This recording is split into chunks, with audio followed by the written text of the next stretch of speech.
장려상, 성냥팔이 소녀의 0.5도, 강증석. 아빠는 진짜 매정한 사람이에요. 딸아이는 이불을 뒤집어 쓰더니 울먹거렸다. 적어도 나는 나중에 커서 아빠 같은 사람이 되지 않을래요. 매일 밤 아이에게 동화책을 읽어주고 뽀뽀와 함께 하루를 마무리한다. 까칠까칠하던 수염도 아이의 전내나는 숨결에 나른해진다. 그런데 요즘 나중에 커서 아빠랑 결혼하겠다던 딸아이와 점점 멀어진다. 아이는 학교에 입학했고 모든 수업과 과외 활동에 열정적이다. 요즘은 기후변화 과학 캠페인에 참여해 지구 지킴이로 활동하고 있다.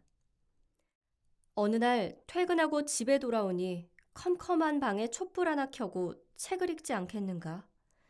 뭐하냐 물었더니 에너지 절약하고 전기세 아낀단다. 아내랑 분위기 내려고 산 비싼 아로마 향초를 혼자 다 태워버리다니. 울지도 웃을 수도 없는 일이었다. 파리협약에서 전지구 평균 기온 1.5도 상승을 목표로 정했대요. 나비의 날갯짓이 지구 반대편에 폭풍우를 일으킬 수 있듯이 1.5도는 지구의 운명을 좌지우지해요. 아이는 영특하고 주장이 확고하다. 그래서 더 난감하다. 기온 상승을 목표로 한다는 건 잘못된 표현이야. 지구는 거대한 가속도로 달리는 마차고 우리가 아무것도 하지 않아도 기온은 상승할 거야. 지구 온도의 상승폭을 1.5도 이내로 유지한다는 표현이 맞아. 나는 아이의 열정에 찬물을 끼얹은 셈이었다.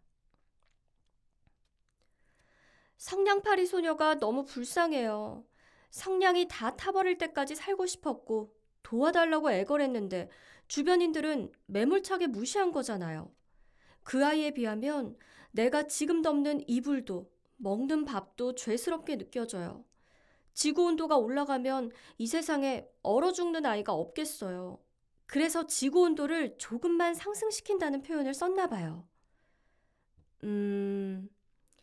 그렇게 간단한 일이 아니란다. 왜요? 하면 되죠. 실제로 200년 전보다 지구온도는 상승했고 성냥 대신에 라이터로 바뀌었잖아요. 난 성냥개비를 써본 적도 없어요. 딸아이는 심성이 착하다. 그래서 불행하다. 유복하다는 것은 내가 원할 때면 언제든 지옥에 있는 사람들을 만날 수 있지만 그들에게 동정심을 느끼지 않는 것이다. 딸아이는 성냥팔이 소녀의 이야기를 들으며 그녀를 구원해주고 싶어 한다. 성냥팔이 소녀를 구할 수 있다면 지구온도가 상승하는 것도 불구한다. 거미줄에 걸린 벌레를 풀어주려던 소녀는 결국 엉성해 보이지만 끈끈한 자연의 순리를 깨닫게 된다.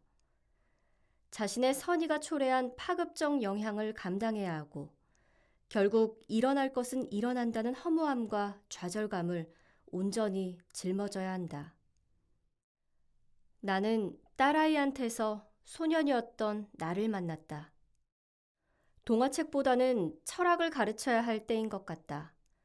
나는 철학자 필리파 푸시 제기한 도덕적 딜레마, 기차 문제를 꺼냈다. 지구는 거대한 가속도로 달리는 마차야.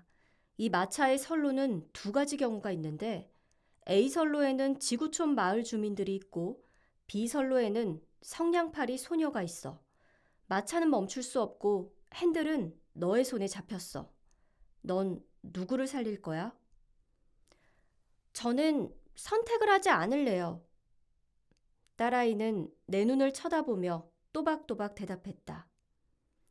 나는 예상 중인 대답에 웃었다.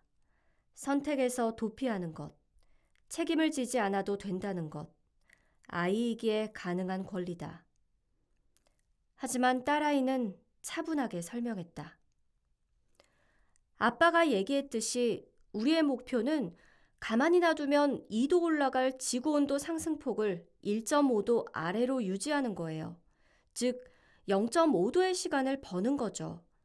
마차의 궤도에 돌멩이를 깔아 마찰력을 증가하고 A선로의 주민들한테 충격 보호 장치를 설치하도록 알리고 B선로의 소녀한테 도망갈 땅굴을 파도록 알리겠어요. 순식간에 일어난 교통사고에 그럴 시간이 없다면? 순식간에 일어난 일들에는 머리보다 몸이 더 빨리 반응해요. 내 몸은 언제나 옳죠. 하지만 지구온난화는 순식간의 일이 아니잖아요. 아빠의 비유가 별로네요. 일어나지도 않은 일에 대해 왜 모든 책임을 떠안으려고 해요? 그건 내가 타인의 생사를 결정할 수 있다고 생각하는 오만이에요. 아차, 내가 오만했구나. 딸아이와 멀어지는 거리는 나 때문이었다. 귀족 계급만이 도시의 발전과 인구 정책 제도를 논의하고 결정할 수 있던 시절의 철학과는 위화감을 줄 수밖에 없었다. 딸아이에게 0.5도는 성냥팔이 소녀가 느끼는 체감 온도가 아니라 벌어야 하는 시간이었다.